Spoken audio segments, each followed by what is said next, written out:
Hello and welcome to the Easily Excitable podcast. My name is Top and with me this week is Russell. Hey man, how's it going?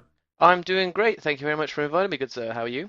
No problem, yeah, I'm doing well. I need to get out the habit of saying no problem and say you're welcome instead. That's one thing that I picked up when I was in America. That I'm like acutely aware that I'm like, no problem. Like, never thank someone or like dismiss a comment by using a negative. Be like, you're welcome. Aha! Land of positivity and all that. You see, that's very interesting because I have a couple of Australian friends and they obviously use too easy when it's kind of like a yeah, sure, I can do that. It's like too easy. Mm-hmm. That's where I think like no problem comes from. It's just like yeah, no problems. Yeah, that's cool. I can do that or thanks or whatever. Or, let's Yeah. move on. Yeah. So I've just been like actively trying to think about that. But yeah. Anyway, yeah, things went well. My boss, like today at work, it was the first time my boss was in since the beginning of the year because he manages other sites around the UK. So I had like a 45-minute sit down and chat with him about the state of the business and like where we want to be going forward, what work I want to accomplish for the year, and like what my plans are in general. So for me, that was really good considering I've been away for 3 months to actually just catch up with him and figure out where I stand and what he expects of me for the next few months. And I'm very aware of it, which is really good and like clarifying. So Yeah, I'm like, 100%. yes, Like I actually know what I'm knowing doing. what is expected of you is so phenomenally required in a job. That's like Yeah, I've personally had jobs where you can sit there and just kind of go, you'll never get fired because there's no expectation of you, but then there's no progression, so because there's no yeah, expectation of you. But a question I've got to ask you about, obviously you've come back to your job now yep, after an extended period of time away, and we discussed this mm-hmm. slightly before you left, of Yeah, you will try and cover everything to make sure that nothing goes wrong uh while huh. you're away. Mm-hmm. Did you manage to succeed in doing that? On the Not whole, at all, because there was a requirement from one of the customers to have a specific certification in place that we were unaware of because they were selling into the NHS, which is why they requested things from us. But our certification lapsed, which was intended, and then they're just like, we need this certification to sell into the NHS. And we were like, well, we didn't know that that was a requirement of yours. So we're flapping around trying to handle their business right now, and trying but to that's get not something recertified. that But like, you got wrong. no. As far as like, I think I'd prepared everything and everything went smoothly. As far as I can tell, everyone's just glad I'm back because it means it's burdens off everyone's shoulders. But yeah, everything seems to have ran smoothly that I've been looking at. So I'm happy with like the way it was, but they definitely need someone on site in that job. So yeah, it was but like the job needs to expand its scope.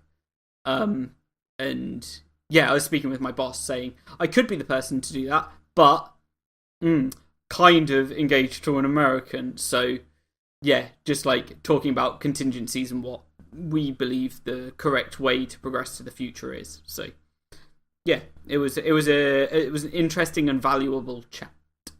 Yeah, So yeah, and you need them. Obviously, like your position is different to quite a lot of people. Making it aware to your superiors is always good. Like being someone who's managed people before, you need to have like progress plans, and you need to have kind of like ideas of kind of like where how you would replace somebody, even if you don't think they're going to leave. It's just good practice as a manager to yeah, kind of have that all set up so you know what could happen. So like yeah. I've got an employee at the moment that's on a 6 month contract, and that comes up in like just over a month. And I am frantically trying to get it signed off from higher ups that she can stay and become permanent because I'm panicking because if she goes away then that means my department of 4 goes down back down to a department of 3 and the workload right now is just unattainable for 3 people. So it's yeah, just trying to recognize that and make sure that everything's in place. yeah, it's always weird when you have to do like the uh I've done a couple of times where you've kind of like created a role, basically said that look, we need people are spending too much time doing this. You need like a person to do it specially. It could be done better. We could do more, and it's kind of like, well, maybe like second someone in and kind of like train them up to do it. And I'm just like, you don't want to pay the money to get somebody who can actually do this. So what you're going to do is take the money from somewhere else. And it's always a way it kind of happens. But yeah, if you can get it to become permanent, then that's always a good thing on your list. It's a good thing that you can talk about in the future, well, to say as well that you've gone through this process to know how to handle that sort of business process. Yeah, yeah. So it's a really, really busy time for me, and like with the fact that like I work in the fertilizer industry and we predominantly sell to the northern hemisphere. So as time goes to the beginning of the growing season, so March, April time, it's just gonna like production is just gonna ramp up, and we're gonna be producing, I don't know, probably 600 to 800,000 liters a month.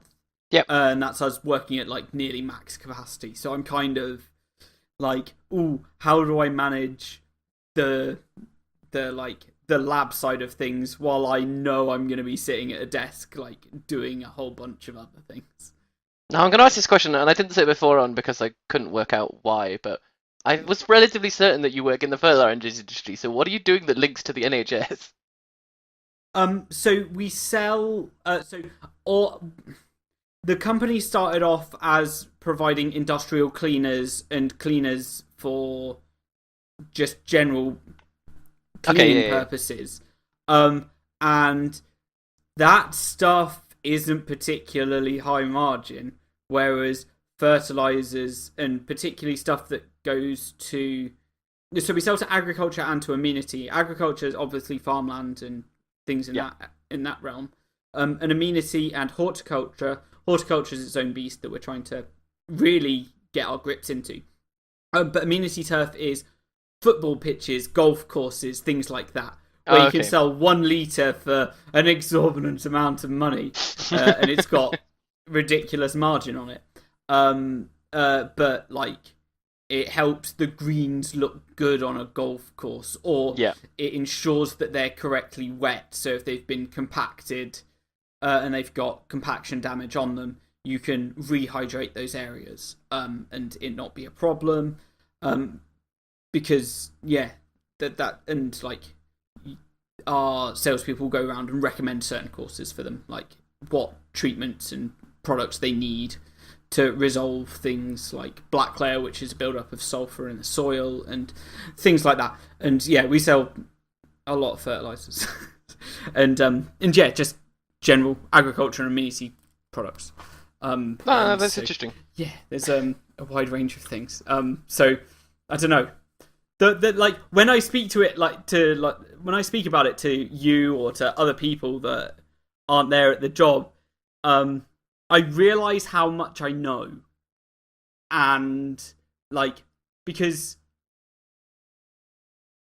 from time to time I always feel like I don't really know that much, and then once I really start, I can't sit and think about it myself.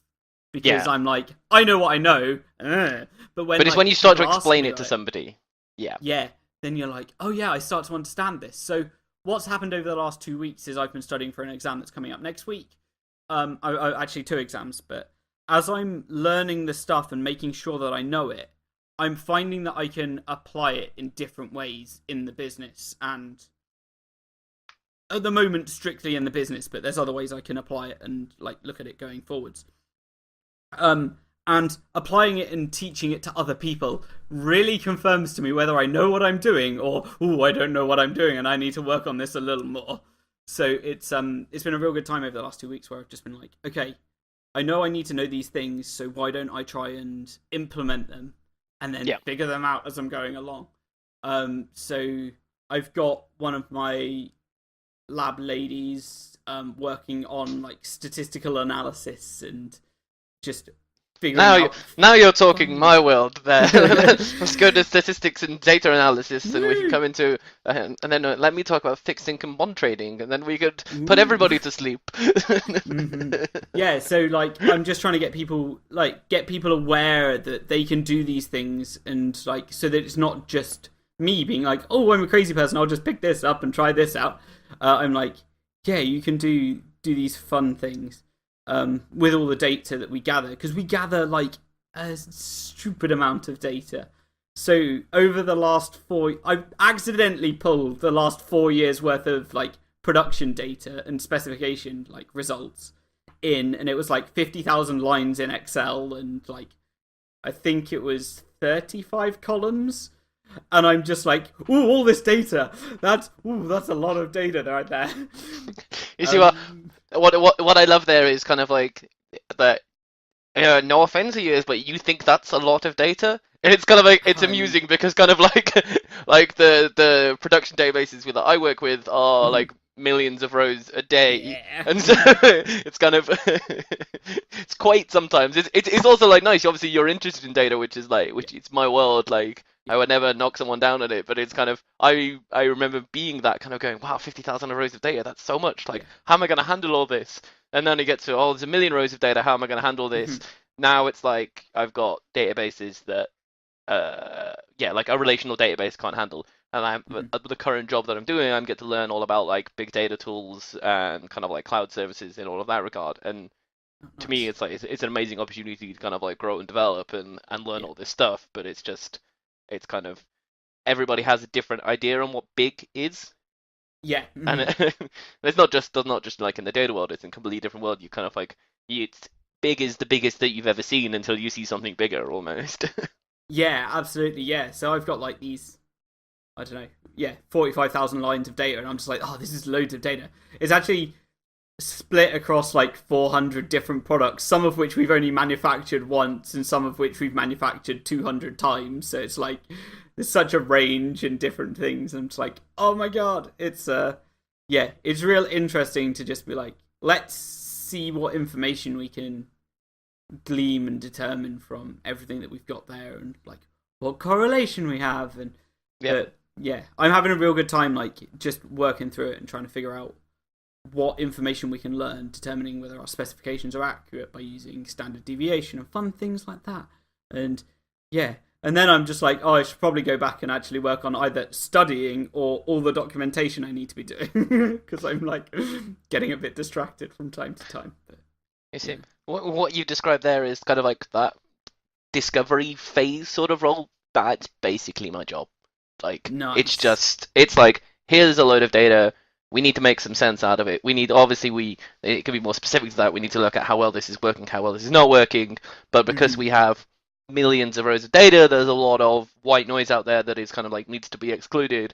So it's about designing tools, designing visualizations that can be freely created, regularly created for then the people in my company to then use to either say like, hey, this is how the product is going, or to the customers who actually use our tools itself to then see kind of, hey, this is that information and this is that other information, so they can work it out. But like at the moment, like 20-30% of my time I've been given free reign to basically go find something interesting, which is kind of so cool and so much fun. I could be taught like a nerd about data and numbers for hours on end if anybody ever wanted to have that conversation with me. But it's it's so much fun. I'm having a real good time with it. Like, given that I'm like managing my team, I get to, at the moment, because I'm working on like some real big projects, when I'm getting distracted or like I need some time away from those projects, there's other things I can go and work on, which is like helping the other people. And I'm just having a good time just trying to use the tools that I've been, I don't know, given by the stuff I'm studying at the moment. That's like, just making me be able to be to just analyze data and just have fun at looking at data in a different way than I have in the past, and casting a more critical eye over it than anyone else has in the past. And like, given that one of the requirements of like management systems in general is to measure and monitor as much data as you can as you can gather, it's kind of valuable to the company to be like, oh, these are things that we could be looking at. And so I picked like the 8 most produced products from the last year and just analysing data on that. Anyway, we should probably move away from this stuff because it's probably not great to listen about. But that's fine. I've been having a good time with all that. Work seems to be going okay since I got back. There's like, I'm sticking out in my mind, there's exactly 2 things I have to do that one came in on the first week and one came in on the second week, and I've just ignored it entirely. So now I'm just like, I kind of need to pick that up a little bit. But that's fine. And now I'm kind of just like, yeah, it's a new year. I'm settling into my routine of getting up early and getting up at like 6 a.m. and being like, it's time to get my day on and go to the gym and things like that. And I Getting back into the swing of things. Yeah, and I completely thrashed myself at the gym this morning. And it was a good time, I'm feeling good. But like when I was at work, I was just sitting there being like, I need to stand up. And then I'd go to stand up and I'd be like, no, I don't want to stand up. No. So I'd be a bit stuck. But that's good. That's real encouraging. So before we started, we came up with a list of things that we wanted to talk about. One of the things was New Year's resolutions. Of which I have myself not necessarily resolutions as much as goals for the year and things to achieve. So as far as I'm concerned, that is the way to do it. Like arbitrarily choosing a point in time to make a massive difference to your life, which is what a New Year's resolution generally is a very difficult thing to do. And doing it at kind of like the start of a year where there's generally quite a lot of other changes going on at the same time, or you're kind of like you've just had a holiday break or whatever and you're back in trying to get back in the way of, like, with work. I personally don't believe that's a very good time to do any of these sorts of things. No. Like, I have resolutions or targets, which, so say some of the simpler ones are, don't eat takeout twice in a day. As in, it's kind of like, don't go to a restaurant at lunchtime and then come home and decide that you can't be asked to cook and order more food. It's like, it's dumb, but it's kind of like, it's a simple thing like that. It's kind of like, I'm not ashamed to admit that I am overweight. It's not much, but it's kind of like, these little things could probably bring that down kind of like reasonably, fairly easily if I just kind of say, hey, Brussel, maybe don't do that. And it's kind of, that's to more kind of like my sort of resolutions. Like, I was not doing Dry January this year, but I was saying, well, actually, when I go to the bar, hey, have a soft drink instead of having a beer. And that got me through like 11 days before completely and utterly subconsciously I went for lunch with a friend and just ordered a beer and just started drinking it before I'd even thought about kind of stopping. So it's kind of like, that's the sort of thing. It's kind of, I'm now kind of saying maybe every other drink will be a soft drink instead of kind of like drinking 7 pints on an evening. Yeah. Mine started off really simple as well. The first goal that I've got is to pass the exams that I've got in 2 weeks. Or in a week from now. And I'm just like, yes, that's a good goal, because it's something that's going to happen anyway, and I have to pass them, so, you know. It's an immediate... It's not, I'm not resolving to study more, I'm going to pass the exams, I just need to put the effort in to get to that point, and so it just makes sense to me that it's something that I can do relatively simply, because it's something I'm going to be doing anyway. Yeah, and that's kind of like an interesting one, because it's maybe just giving you a little bit of extra motivation or whatever. You probably don't need it to do this, but the setting goals and setting even like resolutions, you need to have smaller targets along the way. Like, you can't just go straight for kind of like, I'm gonna like lose 2 stone or whatever. It's kind of like that's a great kind of like target, but I should have like a, let's lose kind of like in the next like 3 weeks, let's lose 3 or 4 stone or something like that, and kind of work it all that way and see how kind of like that works. And then as long as kind of like you can continue on in that regard, then you're setting yourself like an achievable target, and then you're gonna like work from it kind of going forward. Yeah. So my second goal on the list was get fit, run a 10 km race. So one in the summer and then one in September. The one in September is just before my cousin's wedding. The one in the summer, I didn't know what it was going to be, but the guys from Taekwondo have messaged me, or not even messaged me, spoke to me and said we're going to be running one in Kettering in I don't know, I think it's in June or July. And I was like, absolutely, sign me up. I'll do whatever. Just let me know, because then that's like I'm going to be running with three or four people, Yeah, and it's something we're going to do as a group. But it's a target to aim for. So can I run 10 km in one go? I hope so, because I used to be able to do it, and I hope very much that's that it. I can do it again.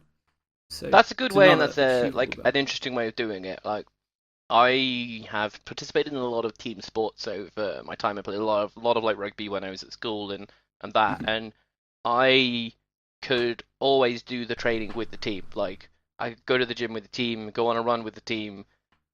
I hence afterwards struggle to do a lot of these things like as an individual. Like Mhm. I play all of my frisbee nowadays, so like I do that like twice a week. In the summer I'll play like softball as well. I play handball, Mhm. so like I can play these kind of like regular sports.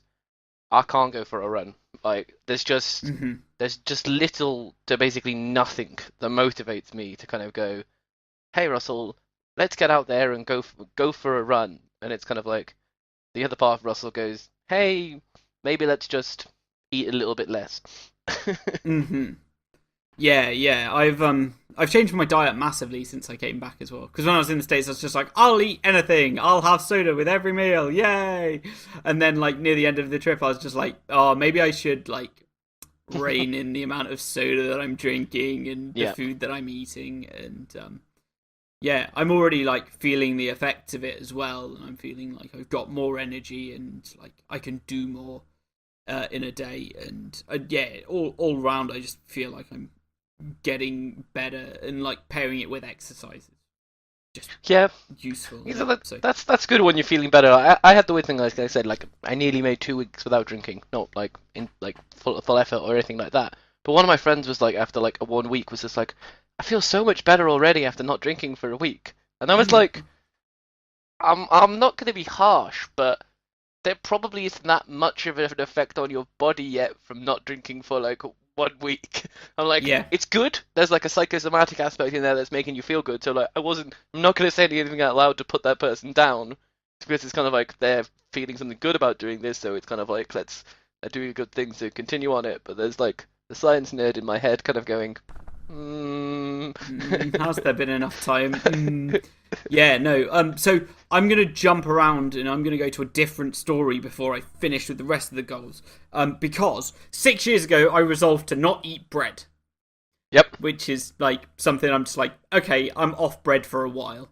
Hmm. So I stopped having sandwiches at my lunchtime, which then meant I was having like a proper food. Yep. And that helped in some extent. But 2 weeks after the year started, I got really drunk with my friend.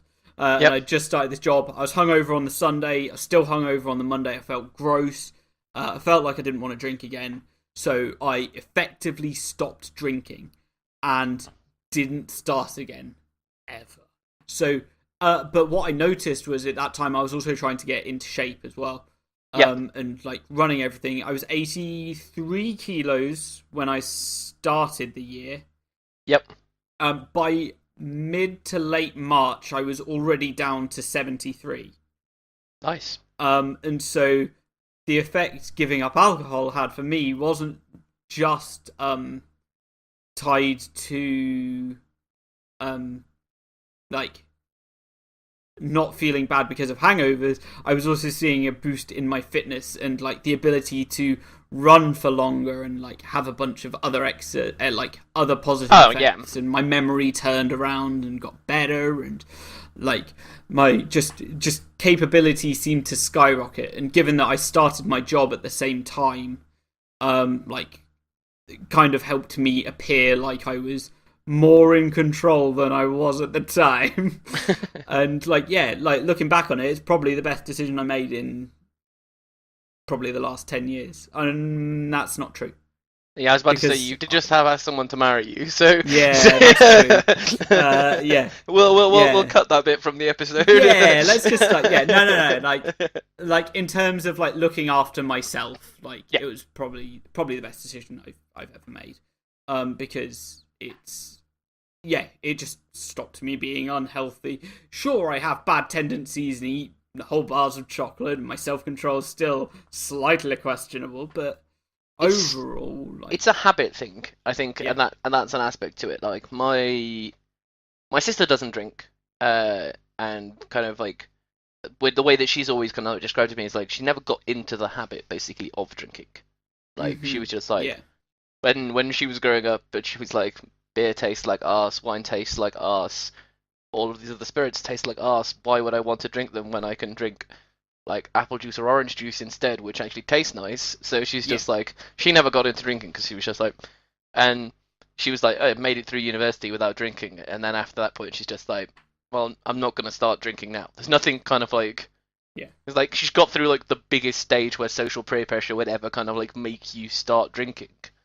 Yeah. Like it's so funny. Like we've been on so many like holidays and nights out where somebody's gone like, "Oh, why don't you have one? You never know, you might like it." And she's just like, "Yeah, no." Yeah, that's what I'm like now. I'm just like, nah, I'm not interested at all. It's just like, it's like not a thing I like ever consider. I'm just like, oh, I'm fine with soft drinks and just having a good time. Yeah.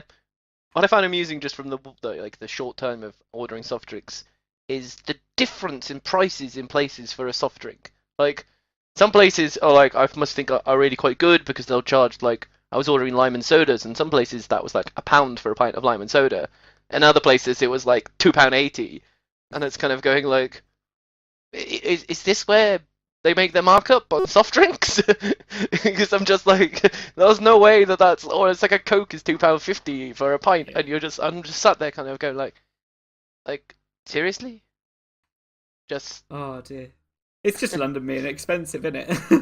Yeah, it probably is London being expensive, but it's kind of because I've not ordered these drinks that often, like Yeah. they seem exorbitantly priced Yeah. because of that. I guess kind of in London you don't have to maybe think of the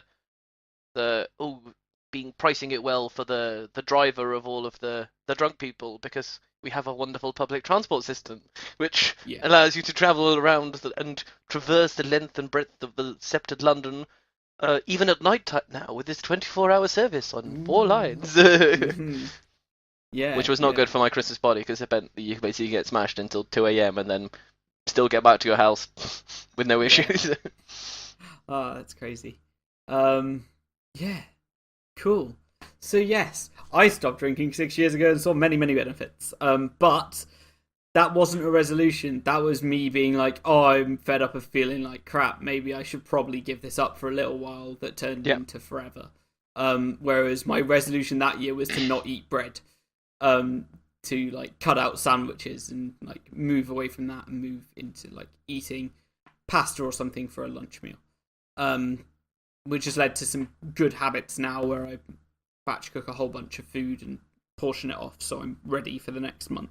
Yep. And it just saves money and it's great. And yeah, it's just led to me being able to, I don't know, just do other things and not fret about like making sandwiches and going down that path anyway. So yeah, things change and we adapt, and then those adaptations, I guess, are the things that you stick with if they're good for you.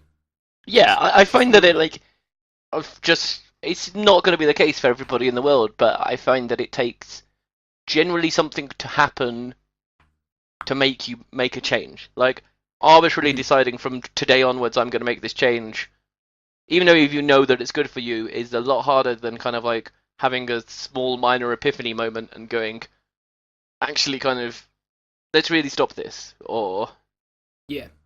and obviously like you don't, not everybody has the epiphanies or everybody has those moments or can make those drastic changes, but Mm-hmm. it's an interesting cultural phenomenon which has once again grown significantly over like the last few years to the point of I have no idea when this kind of like what this ever originally was. Like because it's become like commercialized with like gym memberships and all of that. We can go like, yeah, let's like January's like cheap to join the gym or whatever. Like Mm-hmm. do your New Year's resolutions, and I'm assuming Yeah. you've seen like I've got a couple of friends at work who are just like, you go to the gym right now and it's like, well, there's nothing free. It's kind of Yeah. Well, I started like I came back and then I went to a gym to get a membership, and they're just like, oh, Any New Year's resolutions? I'm just like, no, I've just come back from America for 3 months and I need a gym membership because I like staying in shape. And they're just like, oh, okay, fair enough. And yeah, but the gym I go to, because I go at like 6:15 when it opens. Yep. It's not busy. Oh. So I'm lucky. I found a good gym that's. I've been told it gets busy in the evenings, but I'm not going to risk that.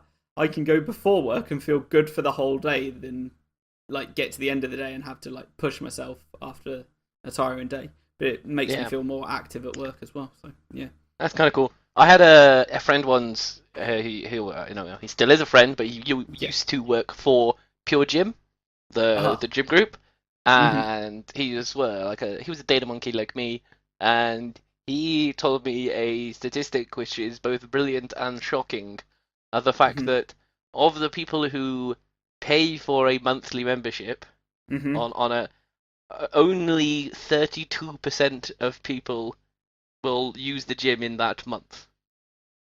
Yeah. So it's effectively saying that like 2/3 of people who have the gym membership do not even enter the gym in that month. And he's then just like, it goes down to like 5% for people who do it like more than once a week. And it's like their like design or system of kind of like how many members they'll almost like allow / kind of know that kind of whether things are going to be busy or not is just so inflated because they know people don't actually turn up even though they pay for a membership. Yeah. I remember when I was at Virgin Gym, I was good friends with the people that worked there, and they have a ridiculous amount of members because it's Virgin Active, and they're like 80% of people turn up like once a month, if that. So it's like 20% of people are the regulars, they're always there, but 80% turn up once or less every month, which is just ludicrous. And I was just like, well, I can see why the fitness industry is very profitable. Yeah. It's just ludicrous. But yeah. Let me just rattle off a few more things in my resolutions/goals list. There is learn some real chemistry again, because while it's all well and good speaking about data and quality and things like that, I have a chemistry degree, so I really should know my chemistry, particularly because that's my passion. That's what I went to university for. Not all the other stuff that I'm doing. And yeah, I just feel like I should probably know more chemistry than I do now because I've forgotten some of it. I was drunk at the time when I learned it, so and well, there is some science then that actually suggests that you might not remember it because you're not drunk. There has been some studies to show that if you are drunk when you learn something, your mind learns it in that scenario. And actually getting drunk again enables you to remember things from that scenario. Now, it's not like it's not kind all of the time, and you need no, to be it's not all the time. And state. this is not hey, get drunk and then before you take an exam get drunk again so you can remember it. I'm never even suggesting that anybody should do that. And probably somebody who has a far better understanding of human psychology or psychiatry could tell me that the studies that I've seen are absolute hogwash. But it was an amusing thing to kind of read that. Learning something while drunk needs you to be drunk again to use it to its fullest ability. Yeah, so learn more chemistry. And then I want to write and record more music and finish more songs. I keep picking up my guitar. The 3 months I had off, I didn't really write any music, but I did write a bunch of riffs. I didn't really record any music, should I say, but I did write a bunch of riffs and got a bunch of ideas together, which means I could probably record a whole bunch of songs. I'm working on this next goal rather intently, which is read a book. Just one. That's the only thing I want to achieve in that category this year, but I bought myself 3 to give myself some encouragement. And I'm working through Terry Pratchett's The Colour of Magic, which is that is a fantastic book good to read, sir. Yeah. If you get into the Discworld, sir, there is plenty to explore. Yeah, I bought 2 other Discworld books as well because I've read the fourth one. I've read more, so I'm just like I know what I'm in for, but like why not start at the beginning? So yeah, I'm doing well. I'm on like page 70 something. I think it was 76, and yeah, I read like 31 pages yesterday. But before that, it'd take me 4 days to get to page 45. But that's okay. That's It's just a like swing of breaking things. that. Like you kind of Yeah. like yeah. So did you say Mort was the only one that you've read? The only one that I've read, yeah, but it's So as class. far It's as I'm so good. concerned, that's like the best Yeah, Discworld book. Like it's so good. Terry Pratchett's interpretation of death is just absolutely like phenomenal. Like the if if anybody asked me kind of like for quotes about how to live your life, like I'd probably come up with some of the things that kind of like Death says. Because Yeah. he's just like, oh God, I'm so shocked to see you in the end of my days, and he's just like, yes, well, I have to see all of you die as well. It ruins my day as well. So Yeah. it's just like, Oh, yeah, it's so well written. I'm just like I'm thoroughly enjoying it, and I want to read more. So I'm glad I picked up this series over anything else, because of I like the familiarity I already had with it. So yeah, I'm looking forward so to I think really that's specific getting to bored. actually physical reading and not even like audiobooks as well. Then, or I have never been a particularly good reader. Mhm. And to go alongside the fact that I've been working on my handwriting, I was like, I should probably learn to like read a little better and work on my reading proficiency, which is Yeah. why I picked up physical books. Just because I don't know, I just like tactile things, and I read enough things on my screen that I'm kind of like I need to like regulate that and actually take a step back and not be staring at a screen all my days No, that makes because perfect sense. like Well, it's like yeah I got a Kindle a few years ago, which is just like it just means that you can kind of read so many things and have so many things on the go at the same time. I think, yeah as I've said before, like my book reading habit is fairly similar to my gaming habit. That I hmm might have like 5 or 6 books on the go at the same time, and depending on the mood that I'm in, I will kind of read that. So I usually have 1 or 2 autobiographies, something comedic, and then probably the rest are somewhere in the sci-fi region because that's what I like, and I like it hmm a lot. Nice, nice, nice. Um, yeah, my next goal for the year is to learn some electronics so that I can start working on my guitar pedal project. So I can Okay. build myself some guitar effects pedals. So I just want to learn basic electronics so I can understand what's going on in a circuit and why it's producing the noise that it's producing.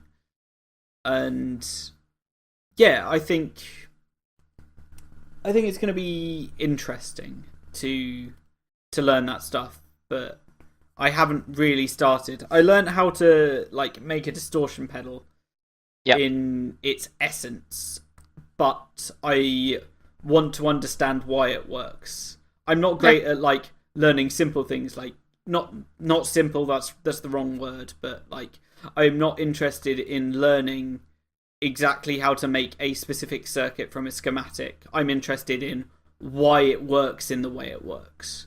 Yeah. So learning electronics underneath that or like to back that knowledge up is something that kind of fascinates me at the moment because I don't know, fascinated with the music and noise that you can make with a guitar. So that's just the way I like looking at that. And then yeah, the other two are save some money, which is easier said than done. Yeah, But I yeah, was about to say, save if you'd some about to money. say save some money is easy, I think you could make a very good book and then make lots of money, so and wouldn't have to save money if you. Yeah, Oh, yeah, if obviously you we should really just did. all stop having our avocado on toast, but Oh we're man. But yeah, and then the last goal is finish more video games.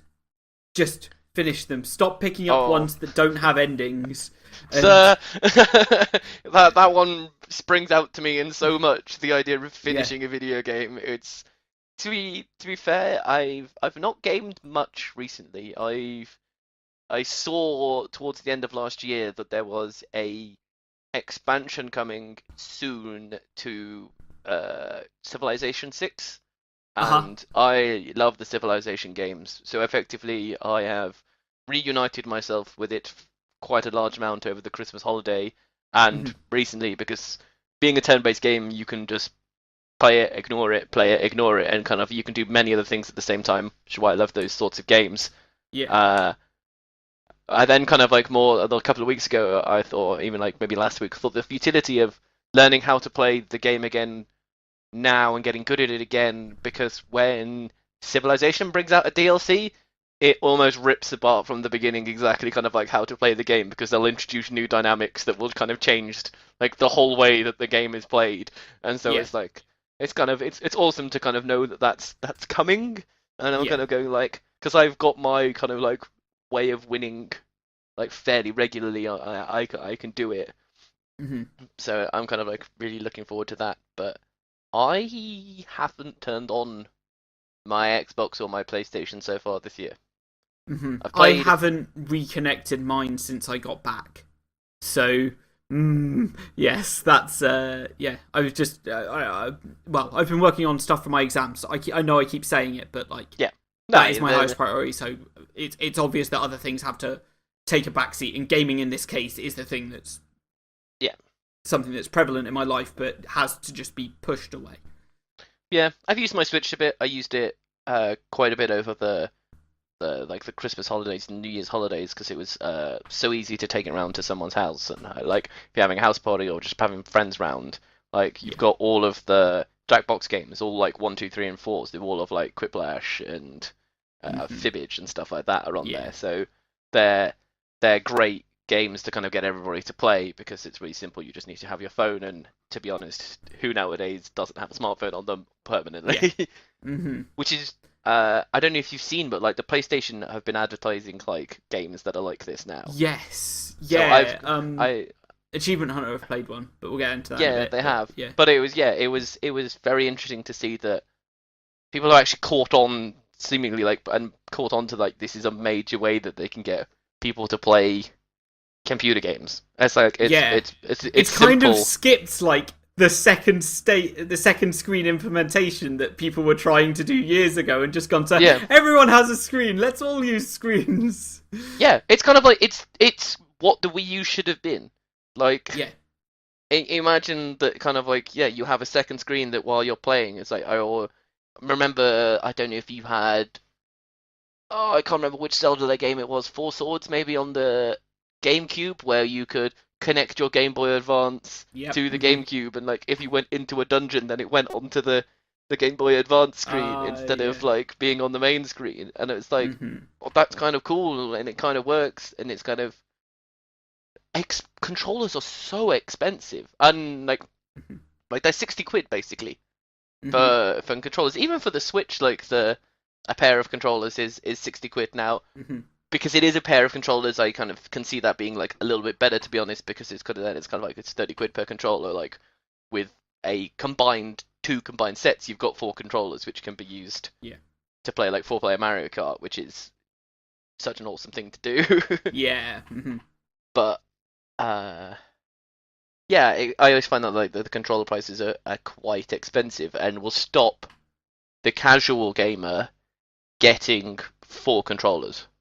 And like I've got 2 for both my PlayStation and my Xbox, but I don't have. I've never would have thought of getting the extra ones, because there's only a very small amount of time where I could have enough people round that it might actually be useful to have those extra 2. So it's just not worth it. And there's getting to be fewer and fewer like couch co-op games that you can actually play with multiple people that aren't like party games, and it's the only ones really where me or my friends would ever do that is FIFA or Madden, and usually then somebody I know has controllers and they can just bring them over, and so that's how we get the 4. But it just doesn't happen. Fair enough. Talking about games, one quick idea, or not idea, but a point. I had friends discussing over the fact that games are basically still exactly the same price that they were like 15 years ago. Like our game comes out at like £50-60. And that is exactly the same price it was as when I was buying N64 games. In like the early noughties, like late 90s or whatever, whenever that came out. It's like must have been like early noughties, and Then we had a I dip in price, didn't we, for quite a few years when they were around 40 when we were on discs. Yeah, I think there was For the momentary dip which kind of like maybe brought them down. I think that was actually a bit more of a dip to the UK because of Strong decent exchange exchange rate rates. or decent exchange rate with the US. So kind of like that's why it dipped down a little bit, and it's now kind of like aligned back up again. But if they look at the US, it's like $60 for a game that is the standard. It's almost like the be all and end all. Like, and that has led to microtransactions as far as I'm concerned. Like, games cost more to make. That is just everything else in the world costs more than it did 20 years ago. Like, labor, but anything that you're involved in making something like that costs more.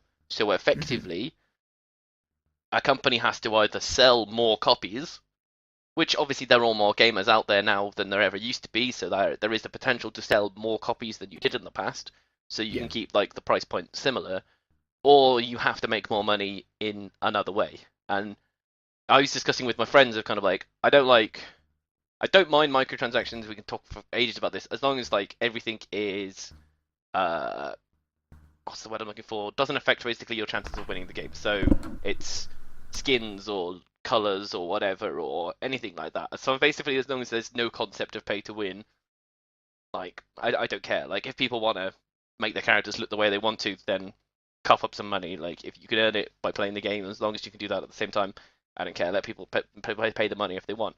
But I was saying like for a decent single player game that I would drop 60, 70 hours into, I'm willing to pay 70, £100 for those sorts of games because like that sort of value for money is ludicrously good. Like, yes, yeah.